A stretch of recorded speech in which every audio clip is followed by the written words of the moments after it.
Amb una vocació innata d'ordenar l'univers, abans de baixar a l'hort es mirava des de la finestra la perfecta alineació dels solcs i els cavallons, la mesura milimètrica amb què havia plantat les successives mates d'albergínies, les mongeteres o les tomaqueres i com s'enfilaven a les canyes, les cebes i els enciams ben arrenglerats. Només les carbasseres entapissaven el terra desafiant-lo.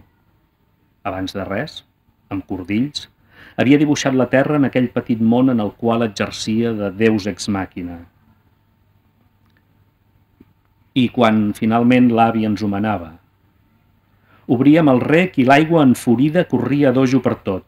De seguida el desastre semblava imminent, però llavors apareixia ell, armat amb l'aixada, un peu a cada banda del solc, les mans fermes al mànec. Ens feia fer 2 passes enrere i encara es tornava a mirar, satisfet, el tros, mentre agafava una palada de terra i amb un sol cop, sec i precís, canviava el curs de les aigües. A l'hort. Collir un tomàquet a l'hort i endur-se a les mans l'espror encara terrosa de la tomaquera.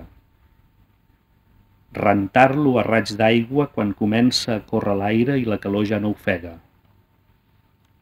Amanir-lo amb la saviesa de qui sap els secrets de la terra i la mida justa de les hores.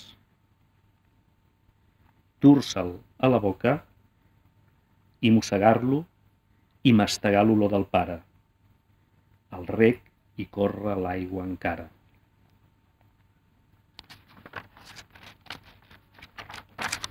L'eix del món.